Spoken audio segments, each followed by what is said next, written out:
NASCAR Cup Series race officially concluded from Talladega Super Speedway, and we see a couple big wrecks, quite a bit of fuel saving, and Austin Cindric picking up his first win of 2025. What's going on, guys? It's Daniel, and welcome back to our video. I just got done watching NASCAR Cup Series race in Talladega Super Speedway, the Jack Links 500. We had quite a bit to talk about from this race. Let's go and talk about it. So, before the green flag dropped in today's race, JJ Lay would have to go to the rear of the field. So at the start of the race, he had Zane Smith lead the field from the inside with Kyle Busch on the outside, and Zane Smith got a fantastic run and was able to get a really good push from Joey Logano. And then at this point, we started seeing a lot of 3 wide and 4 wide. Joey Logano would get the lead for a little bit, then Austin Dillon would get the lead for a little bit, and then eventually up front, you had guys like Michael McDowell, Logano, and Josh Berry, and all those guys were really trading lead back and forth as they battled 4 wide for the next 10 to 15 laps, and they all continued battling 3 to 4 wide here, which I thought was really cool at points, but they were battling 3 and 4 wide throughout the whole pack. And then eventually we started seeing the guys get the outside line and inside line working. Josh Berry got a great run. He got the lead on lap number 22 of the event. And then the outside lane faded back quite a bit, and Kyle Busch got the lead for a lap or so, but then eventually he faded back a little bit as Chase Briscoe got a run and he took the lead. And now, at this point in lap number 26, everyone would get single file and start driving their way up to the front, with Toyotas running up front, trying to not play the fuel-saving game. They were playing it full throttle, trying to play the strategy early to get themselves a big advantage, and they would all be single file. Then we'd have all the cars start coming down pit road on lap number 41. Chase Briscoe, Christopher Bell, Denny Hamlin, Bubba Wallace, Riley Herbst, Justin Haley, Michael McDowell, Ricky Stenhouse Jr., and their Fredo Ty Gibbs, Justin Haley, all those guys would then come down pit road, while most everyone else is out during that time. Chase Briscoe did not have the best pit stop, kind of left the box a little bit later, and Christopher Bell was the first guy off pit road. And then as the next group was about to come down pit road with guys like Ryan Blaney, Alex Bowman, Chris Buescher, Ryan Preece, Cody Ware, all those guys were coming down pit road, the first caution to race would end up coming out. Coming off of turn number 4, yeah, Brad Keselowski was trying to come down pit road. He was up the track a little bit. Kyle Busch was right behind him. Kyle Busch was not given the best signal from what it seemed like. He runs in the back at Brad Keselowski. He ends up spinning out and hits Ryan Blaney and collects Ryan Blaney and gets a ton of damage on both their cars. This would bring out the caution. To me, just a really weird incident. I think it's actually a racing deal. I think both are at fault for this situation. I think Kyle Busch could have definitely been a little higher on the racetrack, knowing that the Fords were going to be coming down pit road. But I also understand why Brad Keselowski was not below the track more than he was. I think he just waited way too long to go down there. The only one, in my opinion, that was kind of innocent here was Ryan Blaney in this situation, because I think that both Kyle Busch and Brad Keselowski were at fault. Tough break for Blaney and Brad and Busch as well, 3 of the favorites going into this race. Tough break for guys who could have been factors, but at least Kyle Busch was not out of the event. So during the caution, all the guys who had not come down pit road, including Joey Logano, Chase Elliott, Austin Cindric, Kyle Larson, Zane Smith, Todd Gilliland, William Byron, Ross Chastain, Shane Gisberg, and Noah Gragson, all those guys would come down pit road, with Chase Elliott winning the race off of pit road. And then on the restart, you had Chris Buescher lead the field from the inside with Christopher Bell on the outside, and Chris Buescher got a pretty good restart, was able to get the race lead. But going down the back straightaway, the biggest crash of the day and the final crash of the day would take place in this race. Chris Buescher and Christopher Bell had contact. Coming off of turn number 2, I should say, Denny Hamlin kind of gave a really bad push to Christopher Bell coming off of turn number 2. Bell will come across the racetrack, spinning out, hit Chris Buescher. Bell will hit the inside wall very hard. Same with Chris Buescher. That would end both their days and bring out the caution. Just a really bad push from Denny Hamlin. I know they were not fully up to speed, and Hamlin was kind of shocked that that had happened, but it's unfortunately on Denny Hamlin, sadly. Hamlin just caused an incident that was probably avoidable at this point. Tough break for Bell, who was running really well, had a chance to get a stage win, but unfortunately Bell's and Buescher's day came to an end. Tough break for those guys. Glad to see them both get out of the car. Bell did not blame Denny Hamlin for, which I'm glad to see. I don't think Hamlin intentionally did it. It was just a racing incident there. Tough break in that situation. So then on the restart, you had Denny Hamlin lead the field from the outside with Bubba Wallace on the inside, and they both remained side by side in battle for the race lead on the restart. Meanwhile, Ricky Stenhouse Jr. got a really good run out there and was able to get the race lead, and Bubba Wallace actually got the lead coming to the white flag of stage number 1. And then on the last lap of stage 1, Kyle Larson would get a fantastic push and was able to get a great run through the middle lane and made a big move and was able to take the race lead, as Bubba Wallace lose a ton of momentum coming off of turn number 4, and Larson was able to clear for the race lead. And coming out the final corner, Kyle Larson comes off the corner and picks up the stage win. He picks up his first stage win at Talladega Super Speedway and wins stage 1 at Talladega Super Speedway, followed by Bubba Wallace and William Byron and Stenhouse, and those guys finishing inside the top 5. And Joe Joey Logano was not happy on the radio. So then, all the lap cars would then come down pit road, except Carson Osbar, J.J. Yeley, Kyle Busch, and Anthony Alfredo, with, I believe, Kyle Larson winning the race off pit road. However, Kyle Larson got penalized for speeding on pit road and would have to go to the tail end. Same with Chase Briscoe, who got penalized for removing equipment.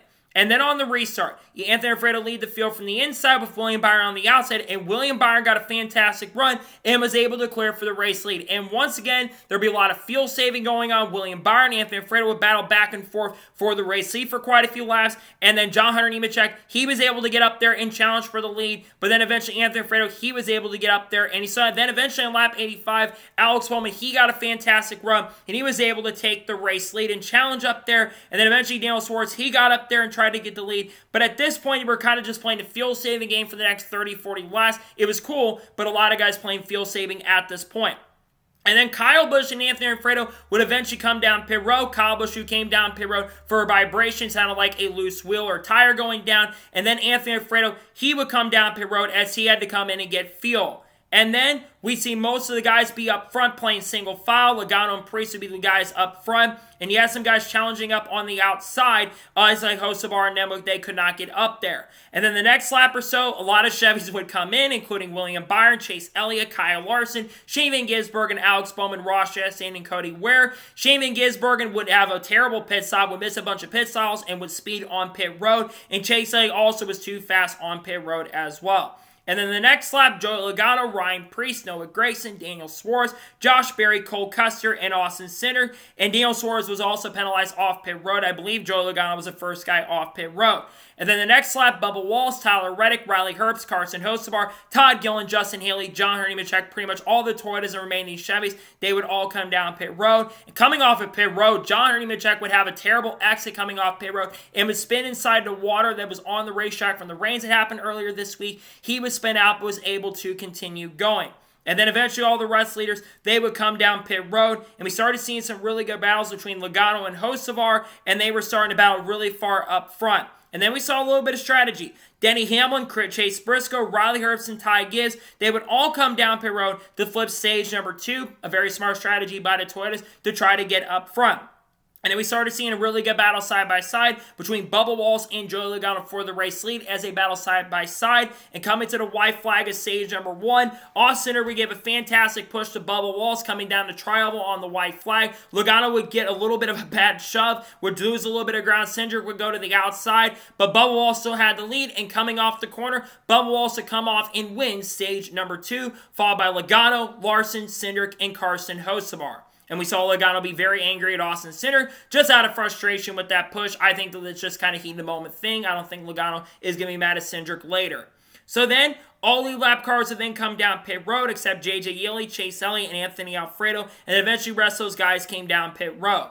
And then on the restart, you had Chase Briscoe lead the field from the outside, which you saw some guys coming top off, including Ross Chastain, Kyle Busch, Carson Osbar, William Byron, J.J. Yeley, and Michael McDowell as well. We get back to the restart on lap 127 with Chase Briscoe leading the field from the outside and Ty Gibbs on the inside. And Chase Briscoe got a fantastic restart and was able to clear for the race lead with getting a really good push. And then eventually Ty Gibbs, he got a really good run on Chase Briscoe, and he was able to take the race lead on lap number 129. And then eventually Ty Gibbs and Hamlin were up front, and everyone would start running single file for the next 10 to 15 laps as they were saving fuel and trying to make it to the end. Basically, for the next 10 to 15 laps, they'd be single file with Ty Gibbs leading the point. But then, Joey Logano would get up to the front, get to the outside, and eventually with around 25 to 30 laps to go, Logano was coming to the front and would jump up to third position. But then, all of a sudden, things were changing very quickly as the Toyotas were planning to come down pit road in the latter stages of this race, and they were making up a ton of ground and making up that track position.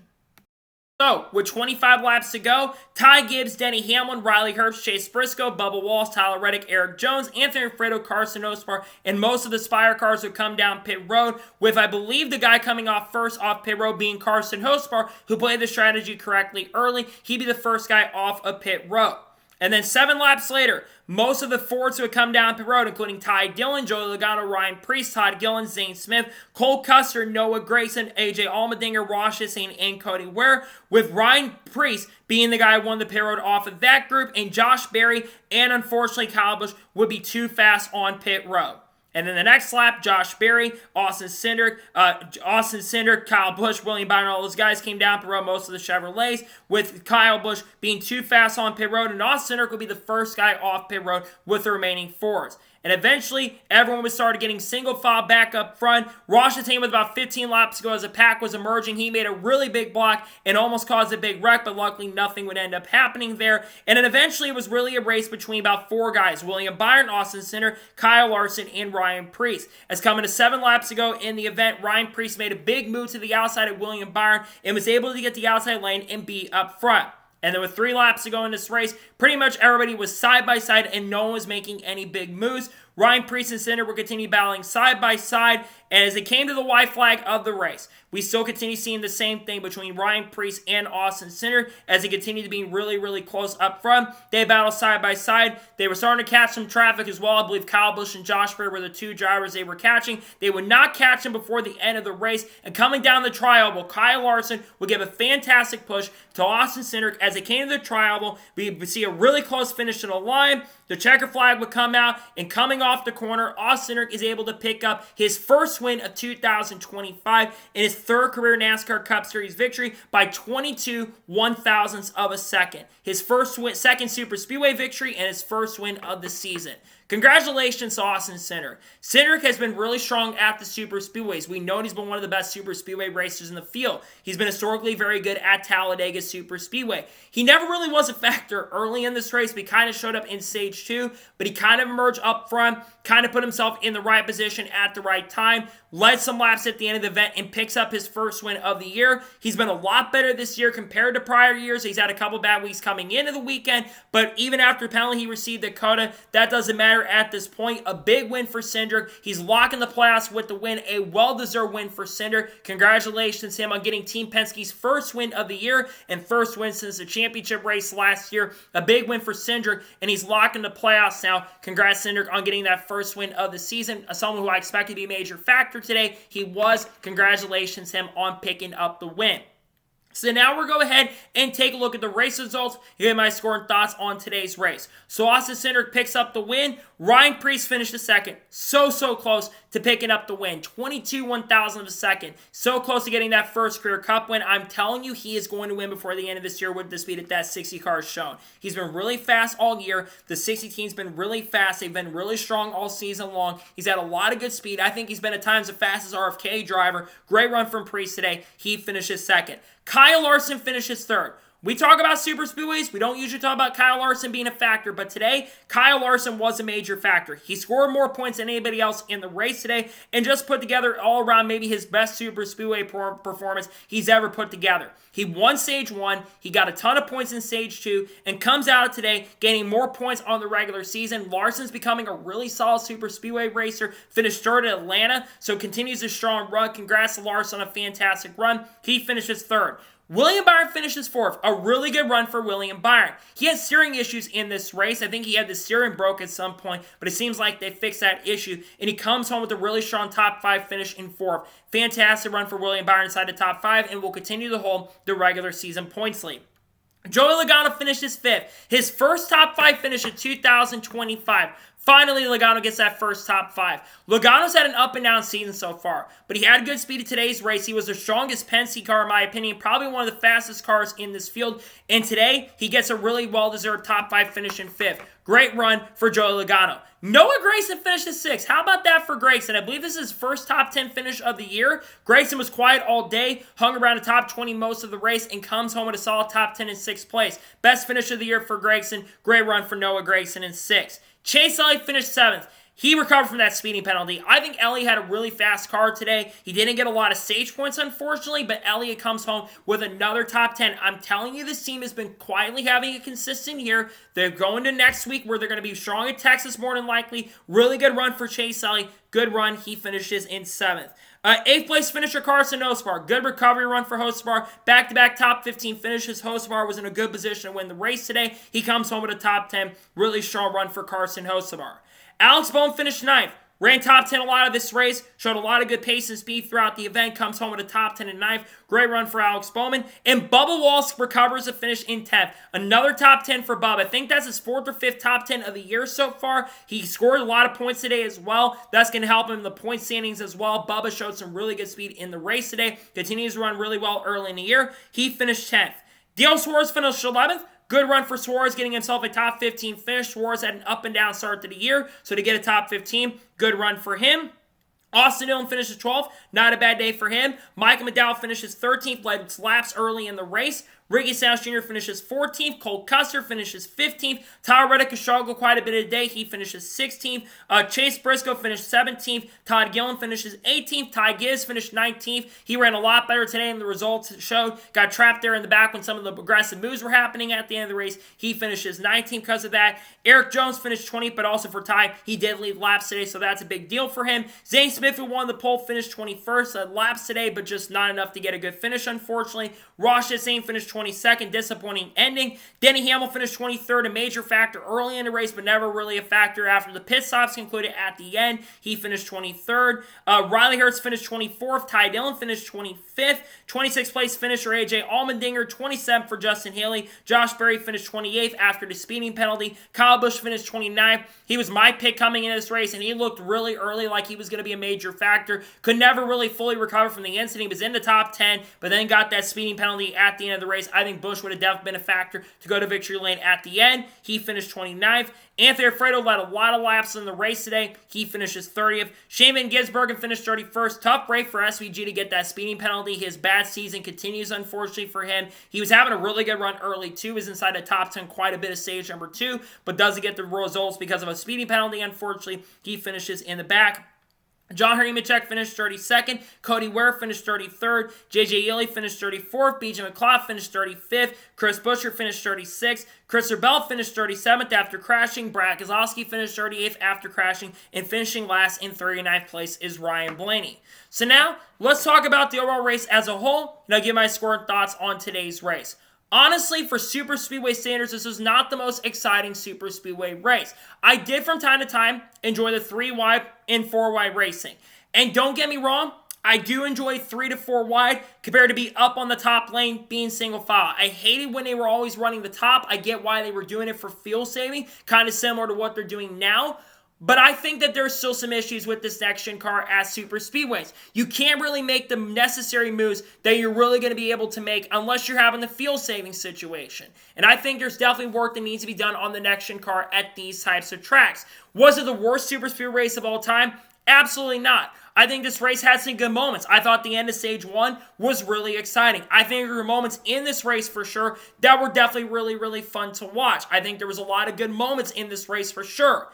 And I think that this race did have a lot of potential for sure. But we got to work on getting the Super Speedway package better for the next-gen car because I don't want to see fuel saving all the time. I get you don't want these guys, and I understand that you want these guys going full throttle all the time, but I want to see a little more exciting racing from time to time at these Super Speedways because the fuel saving is a little bit frustrating. I get it's going to be part of the sport, but I think we got to find a way to get the drag out of these cars so guys can make big moves because there's no reason that guys should be able to go back behind the field and jump straight up there and gain 5 to 10 miles an hour in the back of the field like AJ Allmendinger was doing today. So I think that's something that definitely needs to be fixed. But I still did enjoy this race at points for sure. I'm going to give today's race at Talladega Super Speedway, for Super Speedway standards, I'm going to give this race overall a 7.7 out of 10. It definitely had really good moments for sure. It had decent finish, some good racing, but again, the Super Speedway package still needs a lot of work to be done to it to kind of figure out the fuel saving stuff. My score for today's race at Talladega is going to be a 7.7. So, that is going to be it for the NASCAR Cup Series race review from Talladega Super Speedway. I want to thank you guys for watching. Please subscribe to the channel. Notifications on so if I win a video, it does go live on my channel. Follow me on Twitter, Facebook, and Instagram, and support me on Patreon as well. List description below that, and comment your thoughts below on today's race. Your thoughts on today's race, let me know below. Let me know your thoughts in the comments below. And congratulate Austin Cindric on picking up the win. Let me know your thoughts in the comments below. Tomorrow on the channel, we're going to have a NASCAR news video discussing news over the course of the last couple days. We've got to talk about Super Speedway racing once again. We're going to talk about Clayus McFarland a big way tomorrow. We're going to talk about people like Haley Deegan, SVG, Carl Edwards, Kurt Busch, Kyle Busch, Honda, Dodge, you name it. Tuesday, we're going to have the entry list for the Cup race at Texas, and we're also going to have probably the truck race picks as well for Texas. Then on Wednesday, we're going to have the Xfinity Series race picks, and we're also going to have a NASCAR news video more than likely. Sunday, I'm not going to be doing a full-scale race review. I'm going to announce that here really quick. No full-scale race review for the Cup race at Texas. I got to work that on Sunday, unfortunately, so this is going to be the first race for Cup I've missed live in about 5 years at this point. So no full-scale review coming out on Sunday, unfortunately. We got a lot of great content dropping other people too, like Chandler Smith, Eric Almirola, Junior Motorsports, and Connor Zilic as well very, very soon. So anyways, like I said, I want to thank you guys for watching today's episode, and I'll see you guys next time for more great, awesome NASCAR content and other motorsports content on the channel like this. Take care, everybody.